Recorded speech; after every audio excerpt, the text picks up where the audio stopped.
que realmente sustenta um relacionamento, um time ou até mesmo um país inteiro? Hoje, a gente vai mergulhar uma sabedoria bem antiga para entender uma verdade que não muda com o tempo. Porque a união constrói e a divisão, bom, a divisão destrói. Vamos descobrir juntos o poder incrível que existe quando há um acordo. Para começar, vamos direto ao princípio de tudo. Antes de qualquer caminhada em conjunto, existe uma condição que é, assim, absolutamente essencial. E tudo começa com essa pergunta, que parece simples, mas é muito profunda. Andarão dois juntos, se não houver entre eles acordo? A resposta, claro, a gente já sabe qual é, né? É não. E isso já mostra pra gente que o acordo não é só um detalhe, ele é a base de tudo. Sem ele, a jornada em grupo nem sequer começa. Ok, então o acordo é o ponto de partida, mas e quando isso se quebra? O que acontece? Agora, a gente vai olhar para o outro lado da moeda, o perigo real, iminente da divisão. Olha, o aviso aqui é muito forte e bem direto. Toda cidade ou casa dividida contra si mesma não subsistirá. A mensagem é cristalina. A divisão não é só um problema ou um obstáculo. É uma força que age por dentro e que, inevitavelmente, leva tudo ao colapso.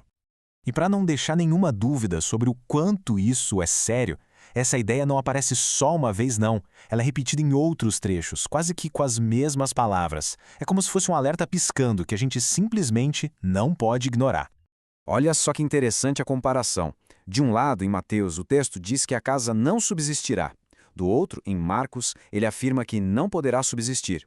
A forma de falar muda um pouquinho, mas a certeza, a essência da mensagem é exatamente a mesma.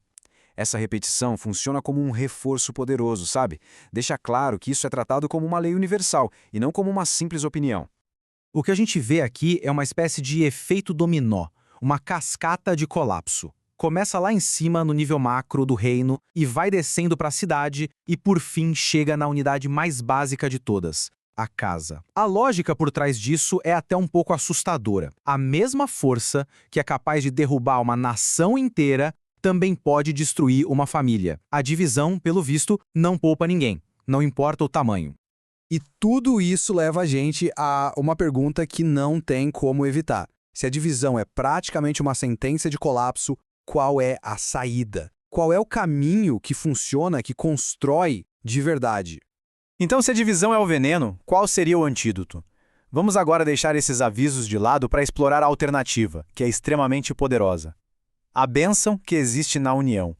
E a resposta vem numa frase de uma simplicidade, mas de uma força gigante. Oh, como é bom e agradável viverem unidos os irmãos. O contraste aqui é total. Enquanto a divisão leva o vazio ao deserto, a união é descrita como algo que traz bem-estar, uma coisa que é boa em sua essência. Mas não para por aí. Para descrever a riqueza que existe nessa união, o texto não usa uma lógica fria, mas sim duas imagens poéticas, duas metáforas muito, muito poderosas. Pensa primeiro num óleo precioso, sabe, perfumado, que representa algo sagrado, uma consagração, uma abundância, escorrendo sobre alguém. Depois, imagina o orvalho fresco que desce de uma montanha alta, trazendo vida e renovação para uma terra que antes estava seca.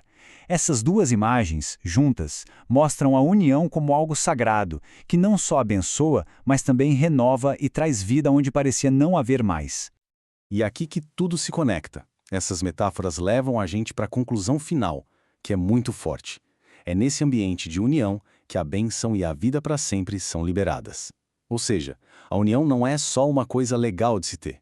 Ela é o solo fértil onde a vida pode florescer de verdade e de forma duradoura. Bom, agora vamos amarrar todas essas pontas e olhar para o quadro completo que se formou. A jornada que a gente fez aqui mostrou uma progressão incrível, né? A gente começou com uma coisa bem prática, a necessidade de um acordo para conseguir dar o primeiro passo junto. E terminamos com essa visão poderosa, a união como a chave para uma vida plena, próspera. A gente foi do que é simplesmente necessário para o que é extraordinário. E tudo isso, claro, deixa a gente com uma pergunta final para refletir. Se ter um acordo é só o começo da caminhada, o que a gente precisa fazer para construir essa união que realmente gera vida? Seja na nossa família, na nossa comunidade, no nosso trabalho. O que transforma um simples aperto de mãos numa força capaz de mudar tudo?